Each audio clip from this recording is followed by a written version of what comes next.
આપ જોઈ રહ્યા છો સ્પાર્ક ટુડે ન્યૂઝ. સાદલી ખાતે આવનાર લોકસભાની ચૂંટણીને લઈને કોંગ્રેસ પક્ષ દ્વારા જિલ્લા તાલુકાના હોદ્દેદારોને લઈને જ મીટિંગ યોજાય છે. વડોદરા જિલ્લાના સિનોર તાલુકાના સાદલી ગામે જ આગામી લોકસભાની ચૂંટણી સંદર્ભમાં એએસસીસીના આમંત્રિત સદસ્ય મુમતાઝબેન પટેલ, જિલ્લા પ્રભારી માનસિંહભાઈ ડોડિયા, પ્રભારી સંદીપભાઈ માંગરોલા, જિલ્લા કોંગ્રેસ સમિતિ પ્રમુખ જસપાલ પડિયારની ઉપસ્થિતિમાં જ કોંગ્રેસ પક્ષની મીટિંગનું આયોજન કરવામાં આવ્યું છે, જેમાં મોટી સંખ્યામાં જ હોદ્દેદારો તેમજ કાર્યકર્તાઓ ઉપસ્થિત રહ્યા હતા. કરજણ તાલુકા કોંગ્રેસ પ્રમુખ ભરતભાઈ અમીન, સિનોર તાલુકા કોંગ્રેસ પ્રમુખ ભૂપેન્દ્રભાઈ પટેલ, કરજણ શહેર કોંગ્રેस प्रमुख हर्षद सिंह गोहिल અને अनेक कार्यकर्ताओं उपस्थित रहा था.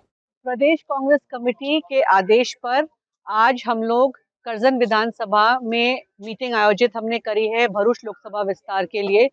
हम सब यहाँ पे मौजूद है, हमारे यहाँ के आगेवान और साथ में हमारे कार्यकर्ता, सबसे बातचीत हुई है और आगे की रणनीति तय करी जा रही है और लोकसभा की तैयारी और भारत जोड़ो न्याय यात्रा की तैयारी के लिए यहाँ पे चर्चा हुई है.